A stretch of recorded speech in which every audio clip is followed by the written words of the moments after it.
El Señor está con nosotros siempre. Ahora bien, nosotros vamos a ir a la palabra del Señor y vamos a dar continuidad al tema que iniciamos la semana pasada, o más bien al libro que estuvimos viendo la semana pasada. Nosotros estuvimos hablando la semana pasada, tenemos aquí un no sé qué, como que se me va, no es misterio, es el micrófono. La semana pasada estuvimos hablando, ¿se acuerdan? En Hebreos capítulo 11, que estuvimos hablando acerca de la fe. Y hoy vamos a continuar con el tema, pero ahora con el capítulo 12. Y vamos a ver en el capítulo 12 los primeros 13 versos. Vamos a hablar de la vida de fe. Porque una de las grandes convicciones que usted y yo debemos tener una vez que le entregamos nuestra vida al Señor es que nosotros debemos estar convencidos de que la vida cristiana o la vida de fe o la vida con el Señor no se trata de una religión en la cual nosotros estamos viendo qué normas o qué rituales o qué liturgia hacer para sentirnos que estamos agradando a Dios. La vida cristiana, tal como se plantea en la Escritura, el Evangelio, es simplemente nuestro estilo de vida, es la vida que vivimos. Nosotros somos creyentes, somos hijos de Dios, somos cristianos 24/7, todos los días. No somos cristianos el domingo, o el sábado, o el día que se congregue, somos cristianos todos los días. Entonces, nuestra identidad está en la fe en Dios y caminar por fe. Entonces, por eso decíamos la semana pasada que la fe es estar convencido de que lo que Dios dice es verdad, es estar convencido de aquello que nosotros no vemos, pero que aunque no lo vemos, lo estamos esperando y estamos convencidos de que lo vamos a recibir, porque estamos confiando en el Señor y en sus promesas. Entonces, sobre esa base que el escritor a este libro, a los Hebreos, ha estado desarrollando. Mencionaba la semana pasada que él viene desde el capítulo 10 hablando de la fe, de la perseverancia y de creer en Dios y de caminar con el Señor hasta el fin, perseverar hasta el fin. Y él dice que para eso se necesita fe. Porque sin fe, dice Hebreos 11, es imposible agradar a Dios. Entonces, él da todos estos ejemplos de personas que le creyeron a Dios contra todo pronóstico, contra toda circunstancia, en medio de situaciones que eran incomprensibles y que eran imposibles de resolver desde el punto de vista humano, y ellos le creyeron a Dios. Y como le creyeron a Dios, Dios honró su fe y Dios respondió a sus peticiones. Y es interesante, algunos de estos personajes de Hebreos 11, dice el texto bíblico, que murieron sin haber visto la respuesta. Y uno dice, entonces, ¿de qué vale orar si me voy a morir y no voy a ver la respuesta? Es que la fe del creyente va más allá de la muerte. ¿Por qué?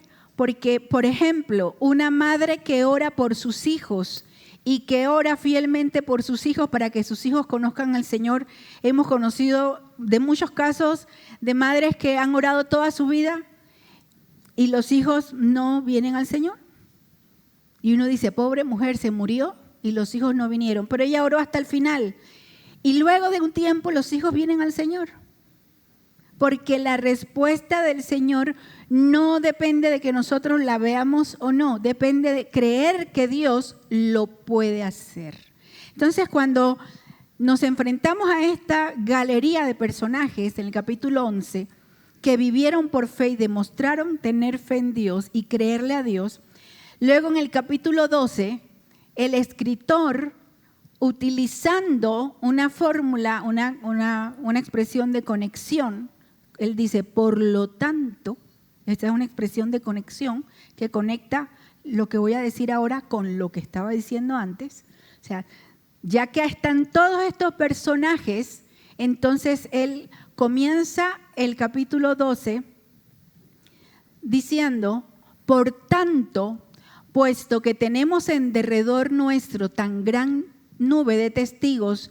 ¿De qué testigos está hablando? De aquellos que él enumeró en el capítulo 11, que fueron personas que vivieron por fe, que testificaron de la fe en el Señor. Y dice, despojémonos también de todo peso y del pecado que tan fácilmente nos envuelve, y corramos con paciencia la carrera que tenemos por delante, puestos los ojos en Jesús, el autor y consumador de la fe, quien por el gozo puesto delante de él soportó la cruz, despreciando la vergüenza, y se ha sentado a la diestra del trono de Dios. Consideren pues a aquel que soportó tal hostilidad de los pecadores contra él mismo, para que no se cansen ni se desanimen en su corazón, porque todavía en su lucha contra el pecado ustedes no han resistido hasta el punto de derramar sangre. Aquí hace mucha referencia también a que hubo varios de los apóstoles y de los discípulos del Señor que murieron por su fe y que fueron martirizados por la fe. Además, han olvidado la exhortación que como a hijos se les dirige. Hijo mío, no tengas en poco la disciplina del Señor, ni te desanimes al ser reprendido por Él, porque el Señor al que ama disciplina y azota a todo el que recibe por hijo. Es para su corrección que sufren. Dios los trata como a hijos, porque ¿qué hijo hay a quien su padre no discipline? Pero si están sin disciplina, de la cual todos han sido ellos participantes, entonces son hijos ilegítimos y no hijos verdaderos. Además, tuvimos padres terrenales para disciplinarnos y los respetábamos. ¿Con cuánta más razón no estaremos sujetos al Padre de nuestros espíritus y viviremos? Porque ellos nos disciplinaban por pocos días como les parecía, pero Él nos disciplina para nuestro bien, para que participemos de su santidad. Al presente, ninguna disciplina parece ser causa de gozo, sino de tristeza. Sin embargo, a los que han sido ejercitados por medio de ella, después les da fruto apacible de justicia. Por tanto, fortalezcan las manos débiles y las rodillas que flaquean, y hagan sendas derechas para sus pies, para que la pierna coja no se descoyunte, sino que se sane. Les comienza a decir entonces, tenemos que por delante una vida de fe. Si ha habido personas en el pasado que pudieron vivir por fe y que pudieron soportar hasta el martirio, dice, piensen que ustedes también pueden. Entonces uno dice, pero eso no suena bonito. No suena bonito que me digan que tengo que soportar hasta el sufrimiento. Sin embargo, es lo que la Biblia enseña. Ahora bien, ¿qué nosotros podemos? Nosotros podemos sacar dos grandes subtemas de este capítulo, de esta primera parte del capítulo. En primer lugar, la vida cristiana es como una carrera. Y aquí pongo una carrera larga. Las carreras largas son los maratones, por ejemplo. Yo no sé aquí ¿quiénes han corrido aquí un maratón? Irán, Mario, han corrido maratones y medias maratones y todo lo demás. Una maratón son 42 kilómetros. Correr 42 kilómetros. A mí póngame a correr 42 centímetros. Dice que es como una carrera larga. Hace unos años, en 1980, ya bastante agua corrió, en la famosa maratón de Boston, ganó una mujer y ganó con un tiempo récord y fue muy felicitada y la entrevistaban y llegó, y cuando llegó se caía y todo el mundo la levantaba animándola porque ganó la maratón de Boston. Resulta que después se descubrió que ella había comenzado la carrera. Ella comenzó la carrera, corrió un ratito con la gente, luego se desvió, se subió en el metro y llegó, toda la carrera la hizo, ella montada en el metro, llegó hasta donde estaba la meta, calculó el tiempo en que la gente iba llegando y entonces ella llegó de primero.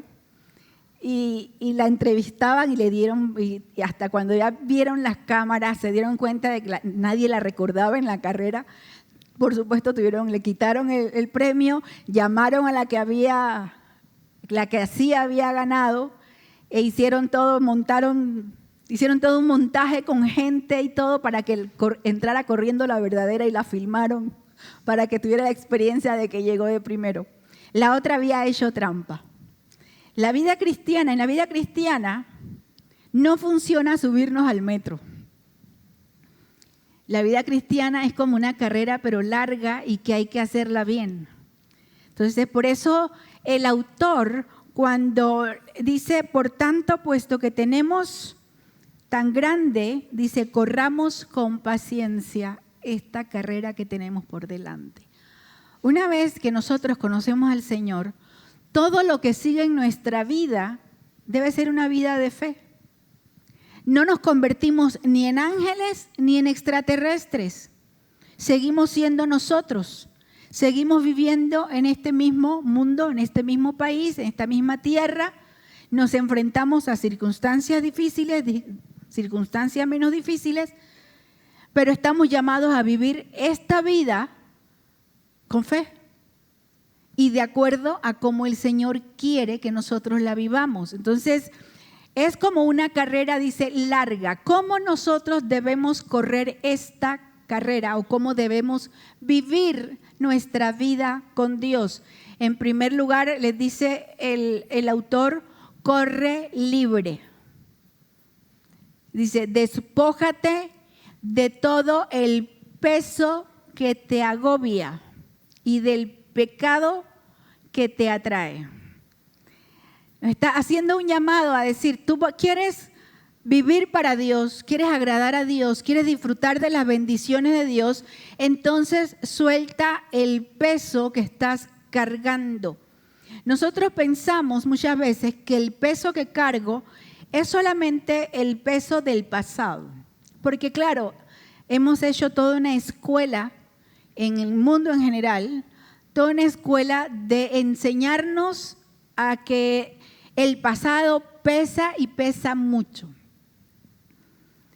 Y se nos dice, es que lo que tú viviste, tu infancia, vas a llevarlo contigo siempre, es que tal situación va a estar contigo siempre, es que la ausencia de tu padre va a estar, la ausencia de tu madre va a estar, es que el error que cometiste, es que, y eso te va a acompañar toda la vida. Y uno piensa que cuando se habla de cargar un peso, se está refiriendo únicamente a las circunstancias del pasado. Sin embargo, también se refiere a nuestro presente, a nuestro hoy, a todas aquellas cosas que nosotros vamos metiendo en nuestra bolsa, en nuestra cartera, en nuestra mochila, y vamos nosotros cargando con acciones, pensamientos, deseos, tentaciones, actividades, anhelos que se van convirtiendo adicciones, que se van convirtiendo en una carga en nuestra vida. Usted sabe que incluso ambiciones que parecen buenas, porque uno dice no es malo, por ejemplo, querer progresar en el negocio, en una empresa, en el trabajo, profesionalmente, y uno dice, esa es una buena meta. Sí, es una buena meta, pero cuando esa meta mía se convierte en lo único que me da identidad, en lo único que yo quiero, en lo único que yo anhelo, y yo dedico mi tiempo, mi energía, mis pensamientos solamente al trabajo, a la profesión, al negocio, a la empresa, a tener más, a tener reputación, a que se me reconozca, a que se me mire, ¿eso puede ser un peso? Porque yo voy a estar enfocando toda mi atención hacia algo que curiosamente en algún momento se va a acabar. Se va a acabar. Yo no sé cuántos han tenido la experiencia, bueno, me imagino que muchos, la experiencia de mudarse. Las mudanzas, Dios mío, cuando uno se muda y uno comienza a meter cosas en las cajas para mudarse, o a embalar, o a guardar, y uno dice, ¿y de dónde salió tanta cosa? Y si se ha mudado más de una vez, Y si se ha mudado de país, eso es toda una odisea, porque usted dice, ¿qué me llevo? No me puedo llevar. ¿Qué dejo aquí? ¿Qué reparto? ¿Qué regalo? ¿Qué hago? Y luego uno se da cuenta, si uno es honesto, uno se da cuenta de que uno va acumulando en la vida, estoy hablando ahorita de cosas materiales, uno va acumulando cosas de las cuales puede prescindir, que no las necesitas para vivir. Y uno dice, ¿para qué necesito 5 mesas? Si solo me siento a comer en una. ¿Para qué necesito 8 televisores si solo voy a ver uno? Pero nosotros vamos llenándonos y vamos contagiándonos de aquello que nos rodea en el mundo y de la necesidad que entra en nuestros ojos y nosotros queremos tener eso. El problema no es querer tener, el problema es cuando todo eso se convierte en un peso en mi vida. Cuando yo dejo de darle el lugar, fíjense el orden de las cosas. Jesús dijo, ama al Señor tu Dios y a tu prójimo como te amas a ti mismo. Cuando yo dejo de amar a Dios, dejo de amarme correctamente, dejo de amar al prójimo para amar todas estas cosas, yo estoy convirtiendo mi vida, mi carrera de fe, en una carrera de pesos. Los que han hecho ejercicio, aquí tenemos especialistas en artes marciales. Cuando de repente necesitas hacer ejercicio en las piernas o algo, ¿no se ponen unos pesos en las piernas para que la pierna vaya desarrollando músculo, fuerza? Hay toda una ciencia detrás. Y una vez que se quitan el peso, sienten esas piernas ligeras e incluso pueden tener más velocidad y más fuerza, porque para entrenar han necesitado el peso, pero para correr o para hacer el ejercicio ya no pueden hacerlo con peso. Nosotros no estamos llamados. El escritor dice, corran la carrera que tienen por delante, pero para correr tienen que correr libres. Tienen que despojarse del peso que los asedia, aquel peso que ustedes están cargando, y dice, y del pecado que fácilmente los atrae. Y aquí quiero hacer un paréntesis. Nosotros, dice Juan, y hay muchas personas que interpretan mal a Juan, el apóstol Juan, en las cartas de Juan. Dice primera de Juan, el Hijo de Dios y el que ama a Dios no peca. Y uno dice, ¿qué problema tengo? Porque desde que me levanté estoy pecando. Pero dice que no peca, entonces no soy hijo de Dios. Lo que Juan está diciendo es que el Hijo de Dios no debe vivir con el anhelo y con el deseo y con la disposición a pecar.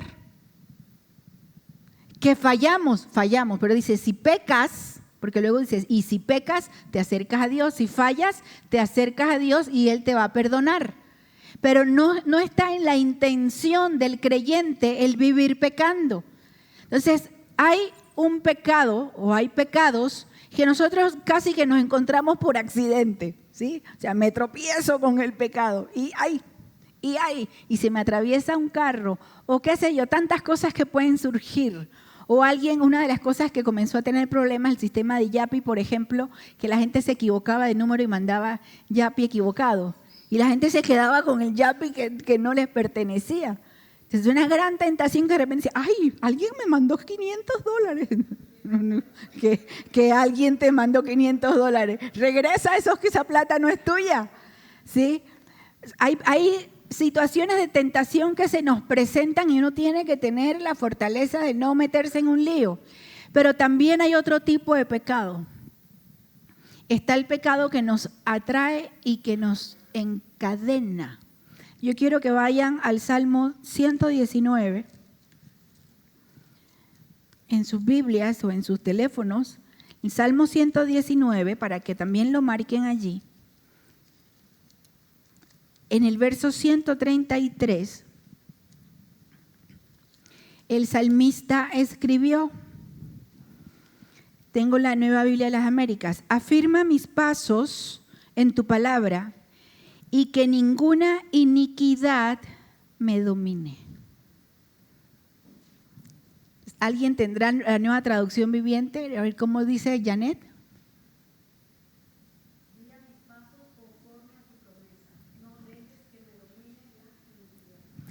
Aquí fíjense que el verbo interesante, cuando pensamos en iniquidad, pensamos en pecado, en mal, en maldad, en algo que es malo. Pero aquí el verbo interesante es domine.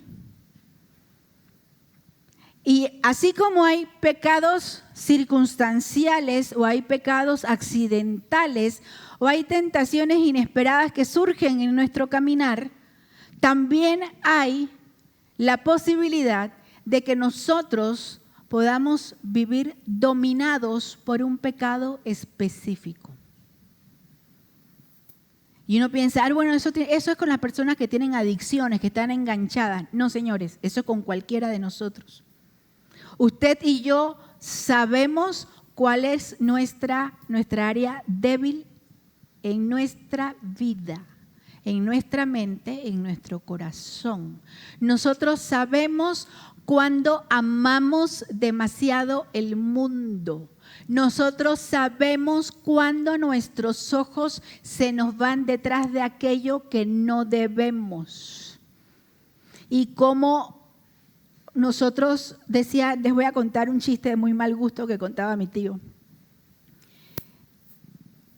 Dice que estaban 3 amigos en la playa y pasaban las mujeres vestido de baño y uno de ellos, cuando pasaban las mujeres en vestido de baño, decía, qué feo, qué feo, qué feo, qué feo. Y pasaban las mujeres bonitas y en vestido de baño, qué feo. Y le dice el otro, dice, pero ¿cómo está ciego? ¿Cómo que qué feo? Mira ese mujerón. Dice, no, qué feo lo que tengo en la casa.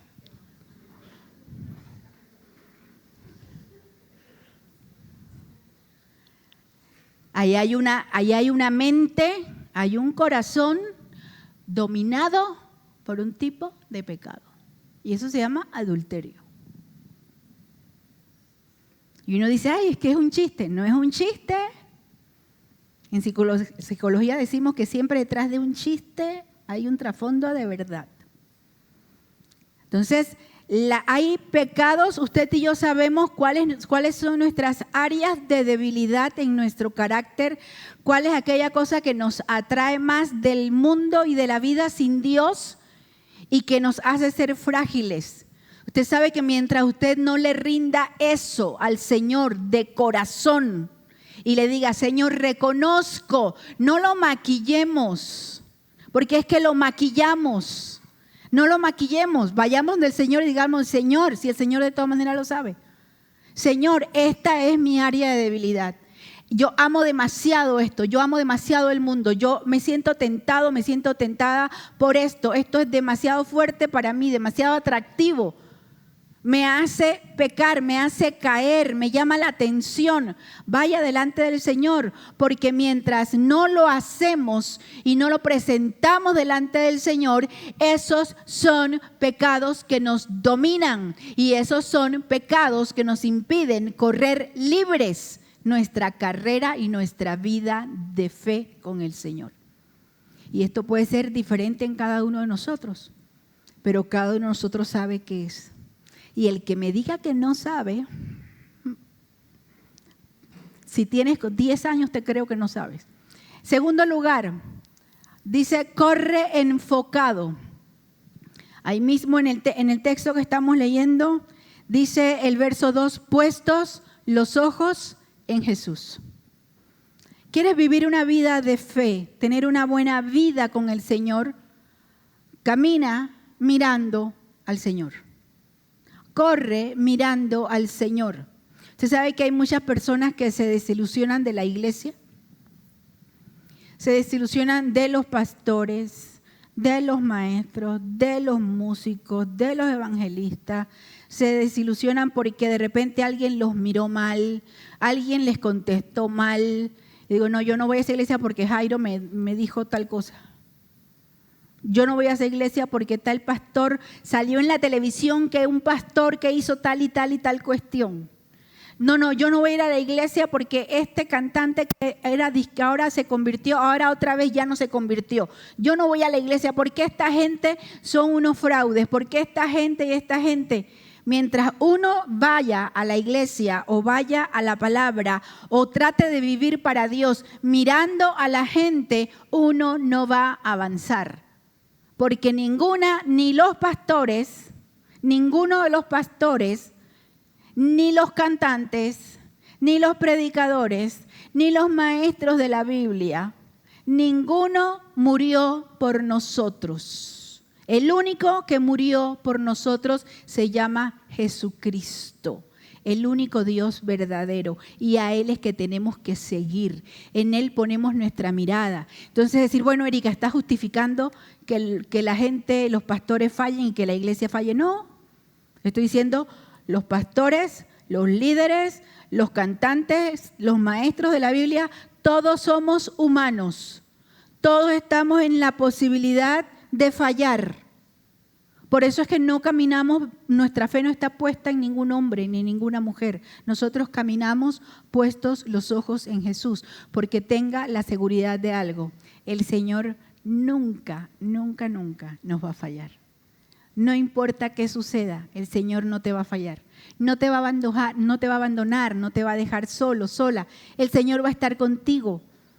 Podemos hacer la barbaridad más bárbara de las barbaridades y el Señor no va a dejar de amarnos. Entonces, por eso Él dice, corre enfocado. Hemos leído y mencionado el momento en que el Señor caminó sobre el agua y le dice a Pedro, si eres tú, siempre Pedro, ¿verdad? Si eres tú, deja que yo vaya hacia ti. Y el Señor le dice, ven.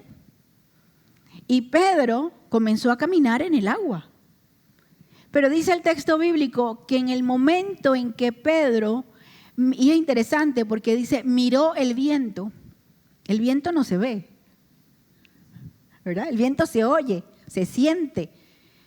Pero quiere decir que él quitó el enfoque que tenía en el Señor y puso el enfoque en el viento, en la tormenta, en la circunstancia, en el agua, en todo lo que estaba alrededor. Dice que cuando él dejó de mirar al Señor, comenzó a hundirse.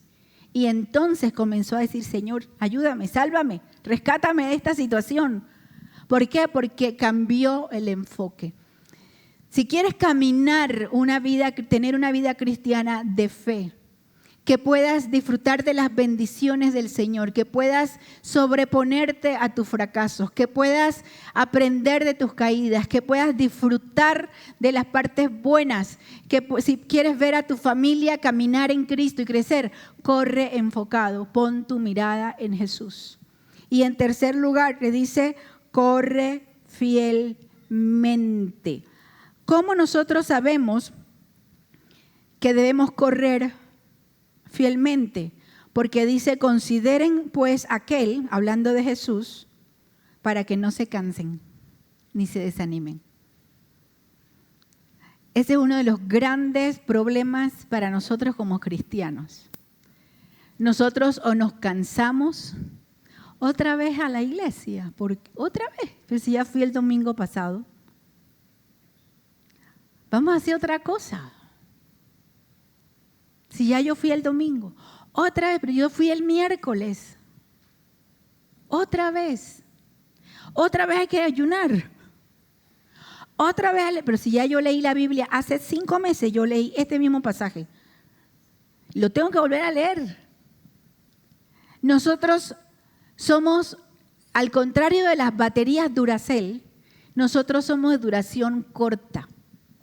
Nosotros nos cansamos rápidamente. A veces porque nos cansamos porque no entendemos la riqueza de la vida en Dios y la vida con Dios.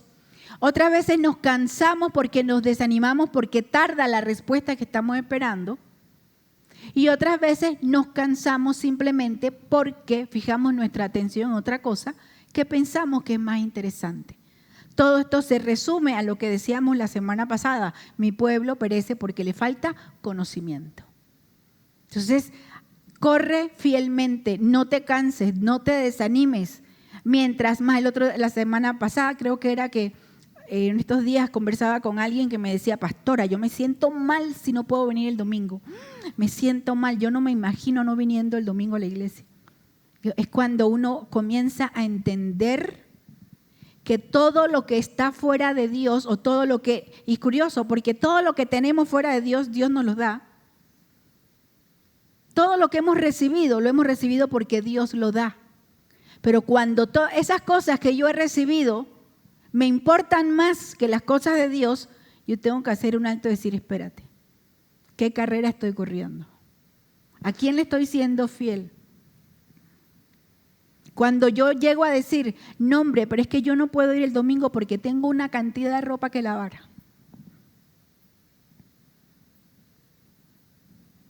Y algunos me dicen, ¿sí? Porque tengo ropa que lavar, porque tengo ropa que planchar, porque tengo que arreglar la casa, porque me tocó hacer súper, porque había que hacer tareas con los niños, porque había, y no estoy regañando, estoy contándoles las cosas que me cuentan. Porque tengo que hacer esto, porque tengo que hacer lo otro, porque si yo no lo hago nadie lo va a hacer, porque. Y es cuando uno dice, pero somos conscientes de que todo eso que nosotros estamos enumerando lo hemos recibido porque Dios nos lo dio. ¿Somos conscientes? ¿O es que no hemos entendido lo que significa tener una relación personal con Él? Donde Él es primero. Jesús dijo, busca primeramente el reino de Dios y su justicia, y las demás cosas serán añadidas. O sea, hay que correr libres, hay que correr enfocados y hay que correr fielmente.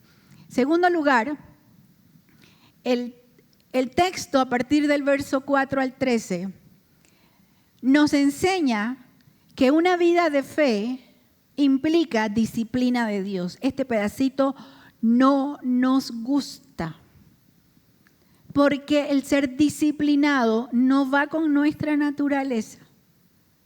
Nosotros quisiéramos, usted sabe que muchas de las revoluciones, entre comillas, que han surgido a lo largo de la historia tienen que ver con movimientos de la gente rebelándose ante la imposición de algún tipo de disciplina o de algún tipo de control. Cuando terminan los años 50 del siglo pasado, del siglo XX, habían pasado dos guerras mundiales, termina la Segunda Guerra Mundial, todo en la vida era aparentemente constreñido, todo era rígido. Si usted va a ver las modas de los años anteriores, los años 50, y usted va a ver tanto hombres como mujeres, la moda que usaban era todo cubierto. Era interesante porque aún en Panamá uno ve fotos de gente, todo el mundo ensacado, y uno dice, con este calor, andar ensacado todos los días, con corbata todos los días, las mujeres con medias, con tacones, era todo un aparato, pero se hacía por moda, pero de alguna manera la gente sentía que hay que hacerlo, pues. Había muchas imposiciones por los gobiernos, porque había que reponerse de las guerras, etcétera, etcétera, etcétera. Entonces surgieron movimientos como los movimientos hippies y los movimientos del amor libre. La idea era, déjennos ser libres, déjennos flotar como rosas y fumar marihuana y usar droga para flotar. Entonces el ser humano pasa de sentir que lo están oprimiendo y piensa que la solución a esa opresión es el libertinaje. Y es, yo quiero hacer lo que yo quiero, déjame hacer lo que a mí me gusta, cuando a mí me gusta. Y esto es muy propio de la inmadurez. Es normal. Los que tienen hijos adolescentes sabrán. Y algunos en esta generación, aún niños más pequeñitos, los niños pasan como por dos picos en los que ellos quieren ser ellos y hacer lo que ellos quieren. Cuando están entre los 2 y los 5 años, que a todos te dicen que no, como ellos quieren, se quieren vestir, aunque se pongan una zapatilla roja y la otra blanca, esa es la que quiero. Y están chiquititos y te dicen no, no, no. Y tú les dices algo y el dedito es como que... Porque están tratando de identificar quiénes son y de imponer sus normas.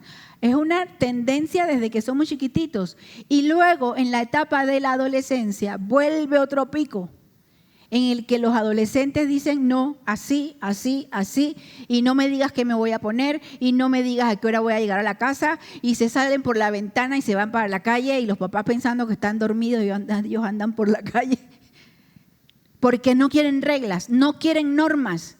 Y uno, si te pones a pelear con un adolescente, probablemente pierdas, porque lo que ellos tienen, la necesidad de confrontación, es parte de lo que ellos necesitan para cimentar su propia identidad. Entonces tienes que encontrar la manera de caminar con ellos. Pero no dice, es parte del desarrollo, es parte del crecimiento. Pero el problema es cuando siendo adultos vivimos como si fuéramos niños y como si fuéramos adolescentes. Cuando nosotros queremos hacer lo que queremos, como queremos, y esperamos que Dios se sujete a lo que yo quiero como yo lo quiero. Porque si Dios no lo hace, entonces Dios es un Dios malo. Y Dios no me entiende. Él sabe que yo quiero eso. Y que yo quiero hacer eso. Y que yo quiero vivir de esta manera. ¿Por qué Dios no me lo da? ¿Por qué Dios no lo permite? ¿Por qué? Porque Dios es un Dios controlador. Y entonces usted tiene toda una serie de argumentos en contra de Dios.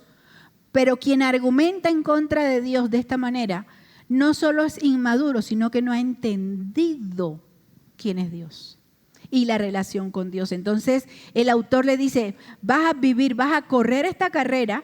Entiende que tienes que correr ligero, tienes que correr libre, tienes que correr enfocado, tienes que ser fiel, pero además le dice, date cuenta de que te vas a enfrentar más de una vez a la disciplina de Dios. Y aquí utiliza la palabra disciplina para hablar de corrección. Nosotros entendemos más como castigo. Y Dios me está castigando, pero lo que está hablando es de corrección. Y aquí quiero hacer una explicación. La disciplina de Dios es su respuesta a nuestra desobediencia. O sea, cuando nosotros desobedecemos a Dios, Dios nos disciplina.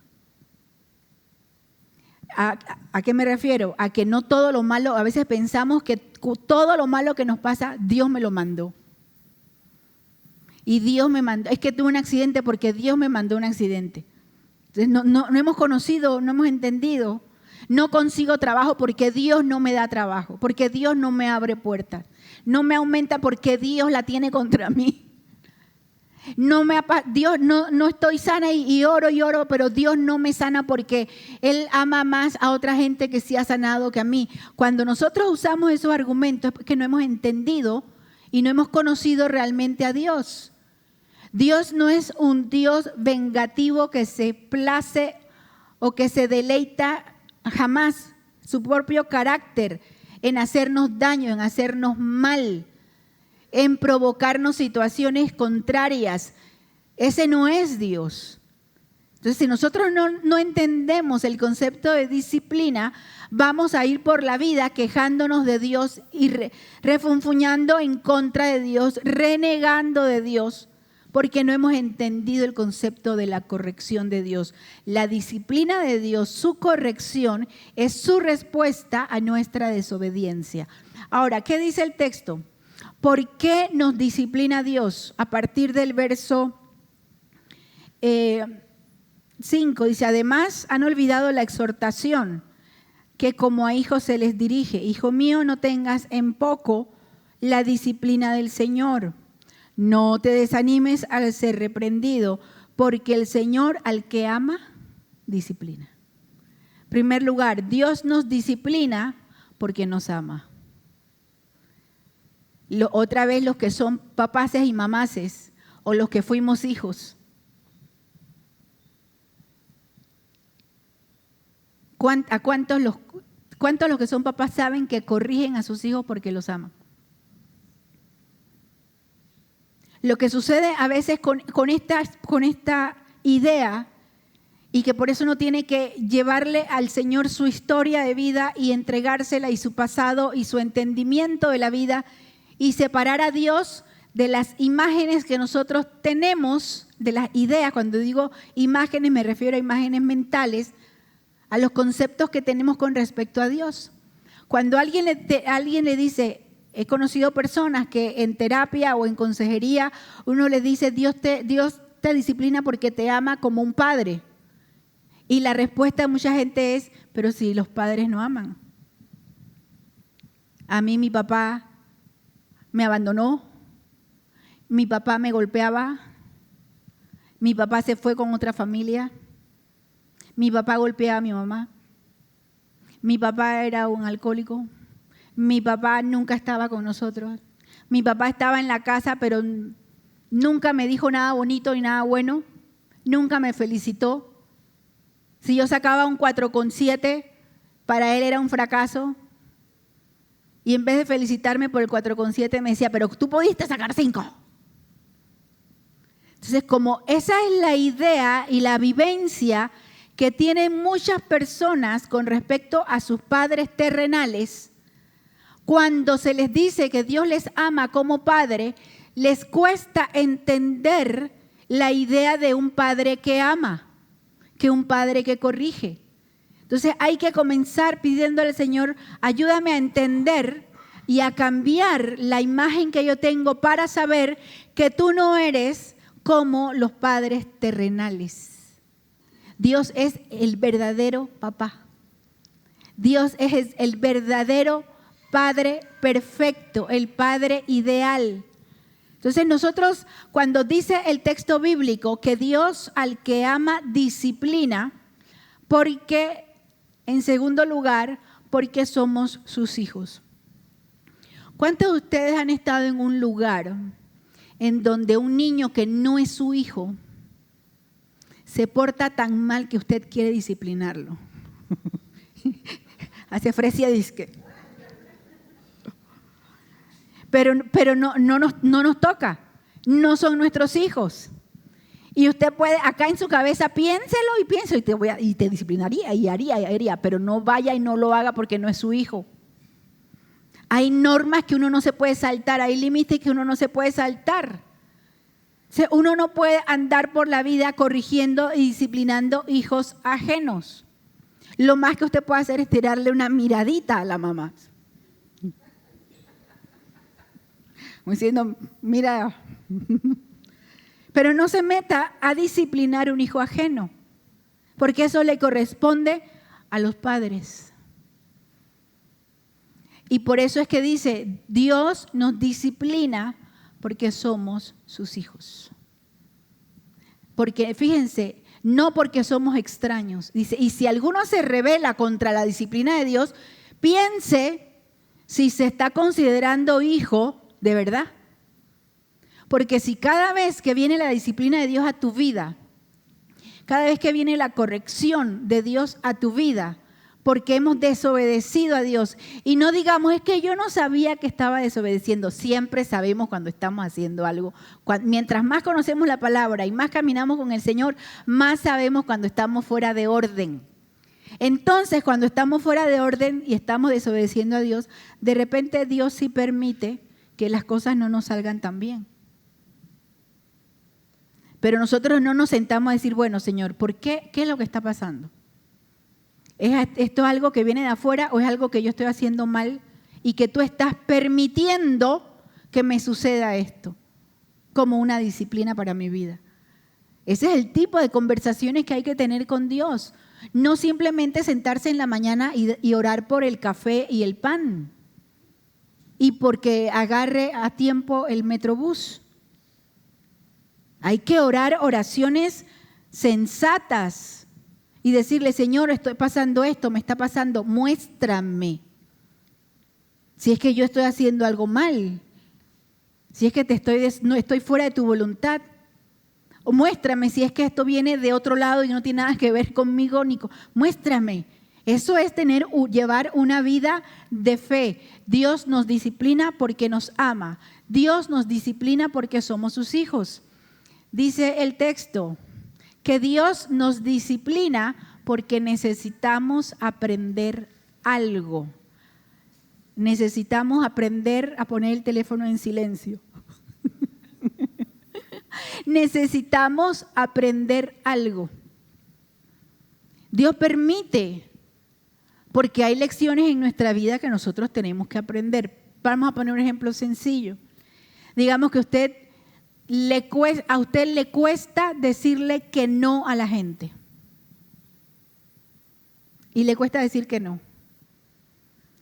Y el Señor le ha enseñado y le ha mostrado y le ha dicho, y dice en su palabra, ten cuidado con el tipo de negocios o de relaciones que estableces con personas que no tienen tu misma fe, porque no tienen el mismo tipo de principios en la vida. Pero uno ahí va y dice, porque no sé decir que no. No sé poner límites. Entonces, insisto en lo mismo, me va mal. Dios no me rescata, no me ayuda, no me abre la puerta de salida, me deja ahí en el enredo que yo armé. Y dice, ¿por qué Dios me abandonó esta circunstancia? Porque necesitas aprender lo que Dios te ha estado diciendo. Tienes que saber cuándo decir no y tienes que saber poner límites a relaciones o a situaciones o con personas que te pueden hacer daño. Entonces, cuando Dios permite en nuestra vida que seamos disciplinados, también es porque nosotros necesitamos aprender algo en nuestro carácter, en nuestra manera de vivir, en nuestra manera de relacionarnos con los demás, a llevar nuestros negocios de forma transparente. El que tiene que pagar impuestos, que pague impuestos. Nada de que una vez que conversaba con Erika, que te tengo enfrente entonces. Estábamos hablando del sistema esto de que en el salón tienes, en la peluquería que ella trabaja, ella es lo máximo si usted no tiene peluquería. En el salón tienen que tener todo este sistema, ¿cómo se llama? De pago, que tienes que hacer la factura electrónica, etcétera, etcétera, para presentarlo a la DGI. ¿Es que se presenta eso? ¿Sí?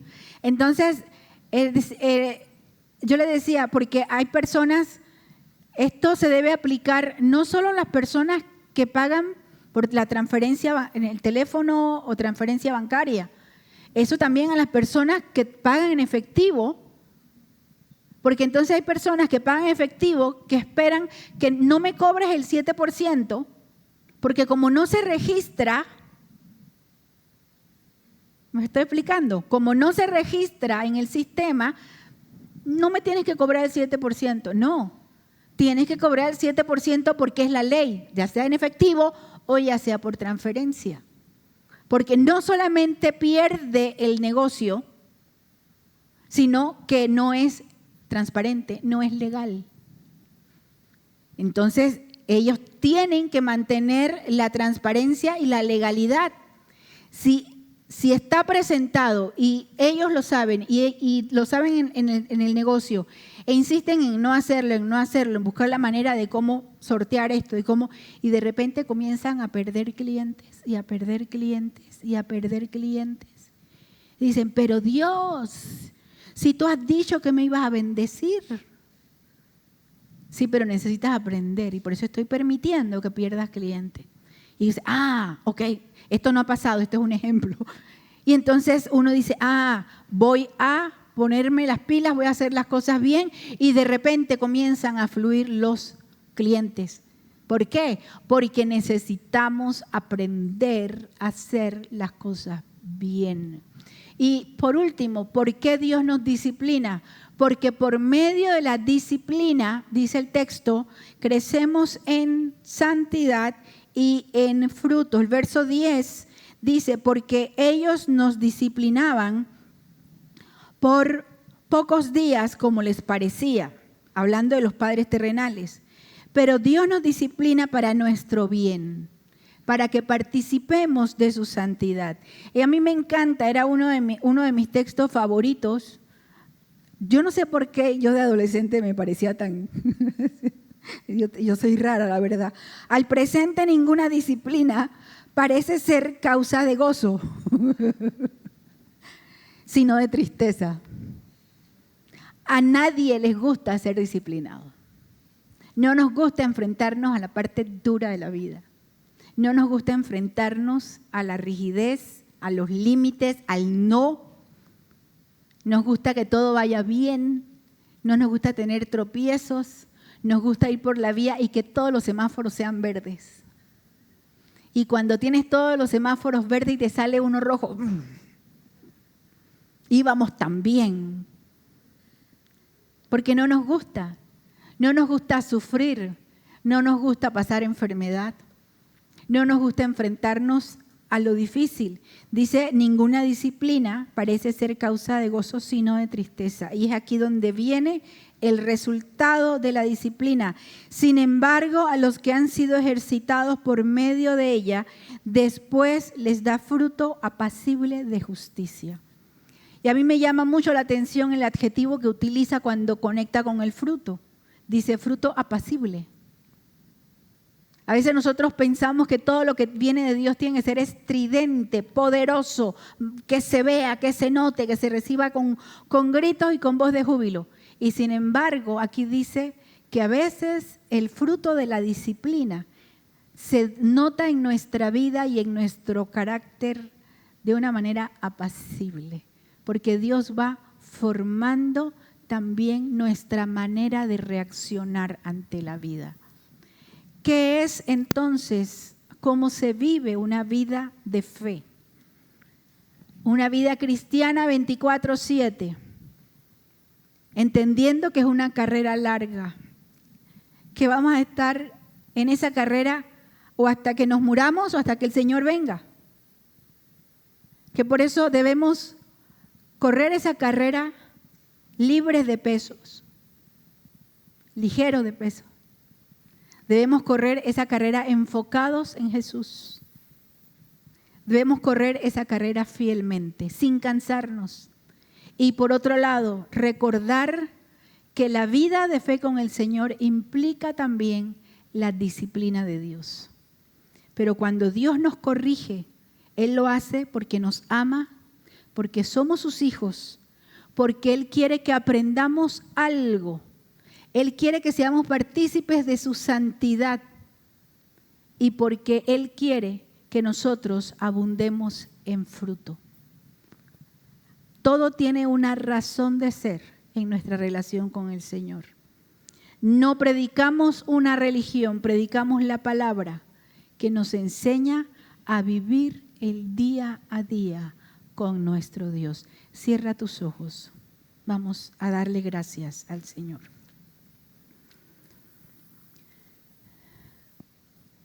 Señor, te damos gracias. Te damos gracias por tu palabra. Te damos gracias por la oportunidad que tú nos das de reflexionar en ella. Te damos gracias porque el mensaje puede ser muy sencillo y sigue siendo muy diáfano, muy claro, muy transparente. Ayúdanos a vivir por fe, a no cansarnos, a poner nuestra mirada en ti, a ser conscientes de cuáles son aquellas áreas de nuestra vida que se convierten en un peso, que nos impiden avanzar.